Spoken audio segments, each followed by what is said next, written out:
नमस्कार, दिल्ली लाइव में आपका स्वागत है। आपके साथ मैं धर्मराज सिंह।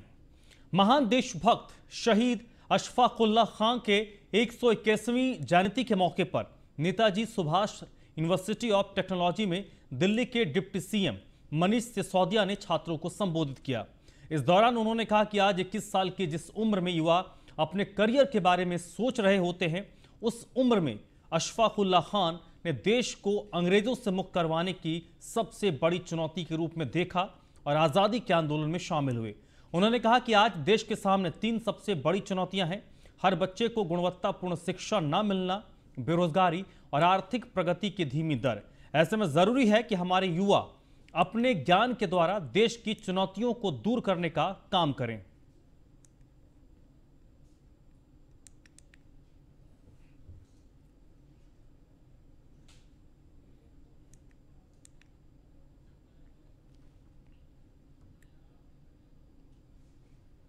दिल्ली के खाद्य एवं नागरिक आपूर्ति मंत्री इमरान हुसैन ने आज बल्ली मारान विधानसभा क्षेत्र में वार्ड 90 के अंतर्गत आने वाले क्षेत्रों में समुचित जल निकासी, सीवरेज ट्रीटमेंट और साफ सफाई समेत विभिन्न मुद्दों को लेकर क्षेत्र का दौरा किया। इस दौरान मंत्री के साथ अधिकारी भी मौजूद थे।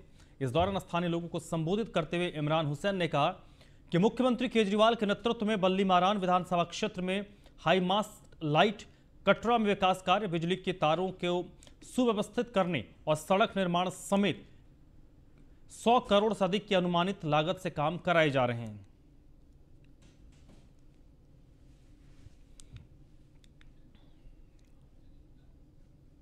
दिल्ली के पर्यावरण मंत्री गोपाल राय ने कहा है कि दिल्ली सरकार और आईआईटी कानपुर के बीच वायु प्रदूषण का रियल टाइम सोर्स अपोस्टमेंट स्टडी के लिए एमओयू पर हस्ताक्षर हुए हैं। आईआईटी कानपुर 23 महीने में अध्ययन पूरी कर दिल्ली सरकार को अपनी रिपोर्ट सौंपेगी। दिल्ली में स्थापित सुपर साइट से जुड़े अलग अलग हिस्सों में मोबाइल वैन के जरिए एक्यूआरए का अध्ययन किया जाएगा। उन्होंने कहा कि भारत में पहली बार दिल्ली के अंदर तकनीक के माध्यम से वायु प्रदूषण के वास्तविक कारणों का पता लगाने के लिए स्टडी होने जा रही है। केजरीवाल सरकार इस तरह की आधुनिक तकनीक से आधारित समाधान को लागू करने वाली पूरे देश में पहली राज्य सरकार है।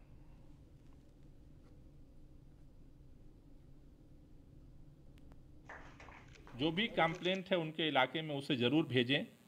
तो विंटर एक्शन प्लान के साथ साथ जो ये 3 अपील है उसको लेकर के उनको सेंसिटाइज किया जाएगा।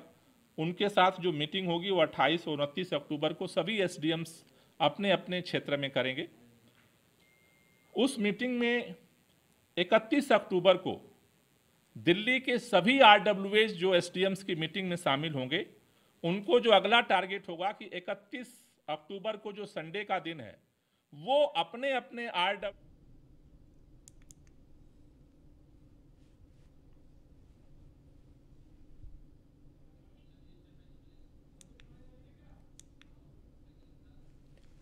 दिल्ली में वायु प्रदूषण रोकने के लिए अब एसडीएम कमान संभालेंगे। दिल्ली सरकार ने सभी एसडीएम को कार्रवाई करने का अधिकार दिया है। दिल्ली के पर्यावरण मंत्री ने कहा कि सभी एसडीएम 28 और 29 अक्टूबर को बैठक कर आरडब्ल्यूए और मार्केट एसोसिएशन समेत प्रभावशाली लोगों को प्रदूषण को लेकर संवेदनशील बनाएंगे और उन्हें बताएंगे कि कैसे अपने हिस्से का प्रदूषण कम कर सकते हैं। इसके बाद सभी आरडब्ल्यूए 31 अक्टूबर को अपनी सोसाइटी में बैठक कर मुख्यमंत्री केजरीवाल की तरफ से की गई 3 अपील के प्रति लोगों को जागरूक करेंगे। इसके अलावा एसडीएम पूरी दिल्ली में एंटी क्रैकर्स अभियान चलाएंगे। पुलिस के साथ एसडीएम को भी कार्रवाई करने का अधिकार दिया गया है।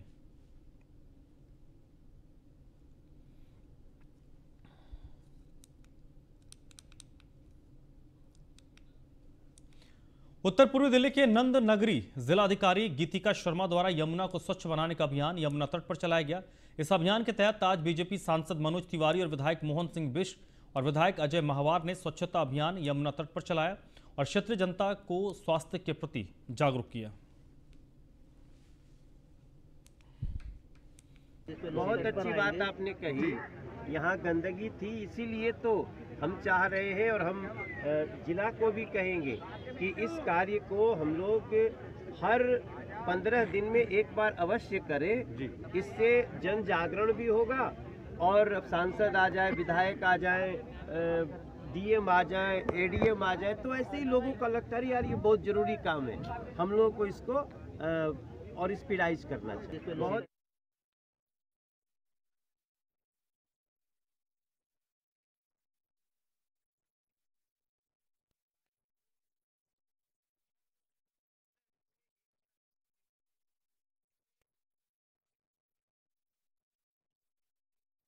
डीएम आ जाए, एडीएम आ जाए, तो ऐसे ही लोगों का लगता है यार ये बहुत जरूरी काम है।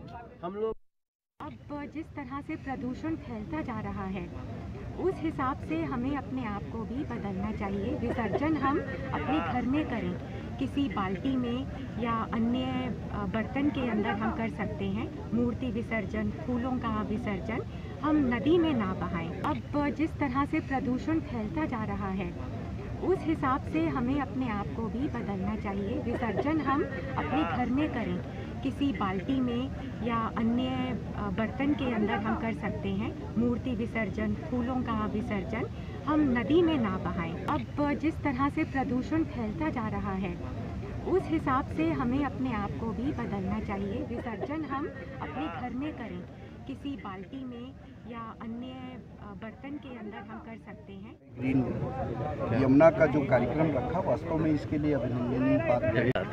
और जहाँ तक कि यहाँ की सफाई की व्यवस्था, यहाँ समाज सेवी संस्थाओं के माध्यम से बहुत से ऐसे कार्यक्रम किए जा रहे हैं। हमारे सांसद जी अभी 3-4 दिन पहले यहीं 3 दिन पहले यहीं पे महायज्ञ का कार्यक्रम था, उससे पहले लगातार सफाई का कार्यक्रम था।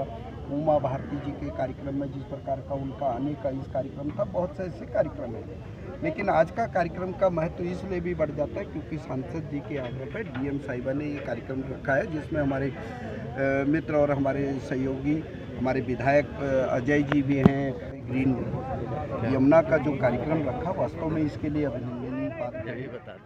और आज हमारे अमित शाह जी जो गृह मंत्री, उनका जन्मदिन भी है और जन्मदिन के उपलक्ष्य पर इससे बढ़िया कोई बात हो नहीं सकती। मोदी जी जैसे देश में स्वच्छता को लेकर संवेदनशील हैं, हमारे सांसद मनोज तिवारी जी भी यमुना माँ के लेकर के बहुत संवेदनशील हैं। और आज जो यहाँ स्वच्छता अभियान चलाया गया है, एक तरफ ये डेलीगेट स्वच्छता को भी है, दूसरी तरफ हमारे गृह मंत्री अमित शाह जी का जन्मदिन है, सेवा का व्रत आज लिया है। आज हमारे अमित शाह जी जो गृह मंत्री, उनका जन्मदिन भी है और जन्मदिन के उपलक्ष्य पर इससे बढ़िया कोई बात हो नहीं सकती। मोदी जी जैसे देश में स्वच्छता को लेकर संवेदनशील हैं, हमारे सांसद मनोज तिवारी जी भी यमुना माँ के लेकर के बहुत संवेदनशील हैं। और आज जो यहाँ स्वच्छता अभियान चलाया गया है, एक तरफ ये डेलीगेट स्वच्छता को भी है, दूसरी तरफ हमारे गृह मंत्री अमित शाह जी का जन्मदिन है, सेवा का व्रत आज लिया है। सेंट्रल डिस्ट्रिक्ट की डीसीपी श्वेता चौहान ने आज करोलबाग के चाइना मार्केट महिला पुलिसकर्मी स्टाफ के लिए पिंक बूथ का उद्घाटन किया। इस पिंक बूथ में महिला पुलिसकर्मी बैठेंगी। डीसीपी श्वेता चौहान ने बताया कि क्राइम को रोकने के लिए 6 स्कूटी, 2 मोटरसाइकिल महिला पुलिसकर्मियों को दी गई हैं।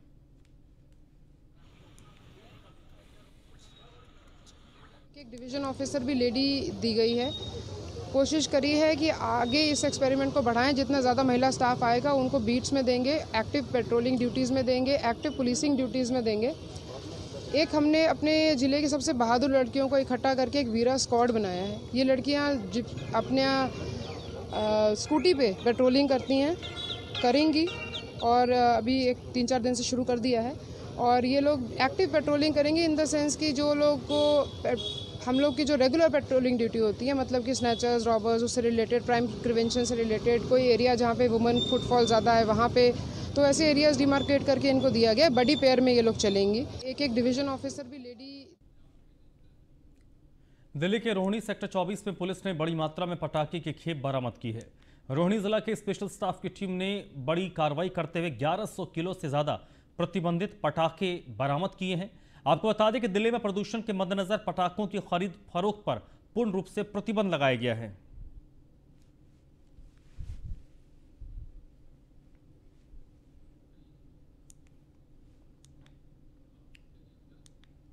हरियाणा से तस्करी कर दिल्ली लाई जा रही अवैध शराब की खेप को जाफरपुर कलां पुलिस ने जब्त किया है। साथ ही पुलिस ने एक तस्कर को गिरफ्तार किया जिसकी पहचान प्रदीप के तौर पर हुई है, जो नजरगढ़ का रहने वाला है। पुलिस के अनुसार आरोपी के होंडा गाड़ी से 50 कार्टन देशी, 12 कार्टन विस्की और 10 कार्टन बियर की बरामद हुई है। इसमें कुल 3081 क्वार्टर अवैध शराब और 120 बोतल बियर थी।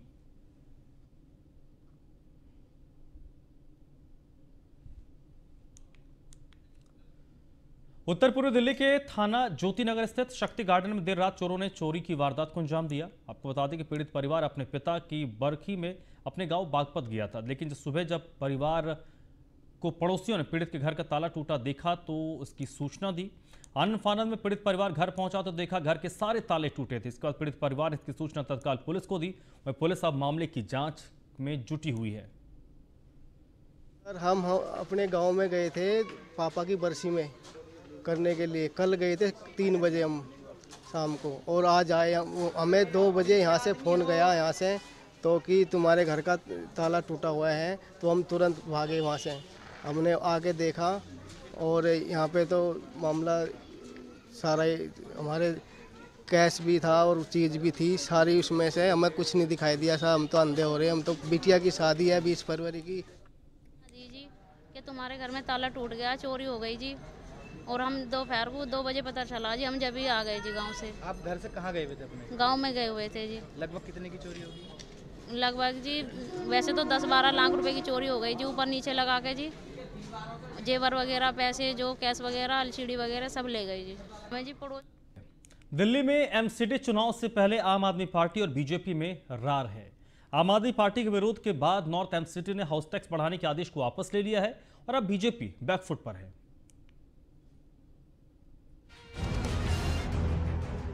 आगामी दिल्ली नगर निगम चुनाव को लेकर सियासत तेज हो गई है।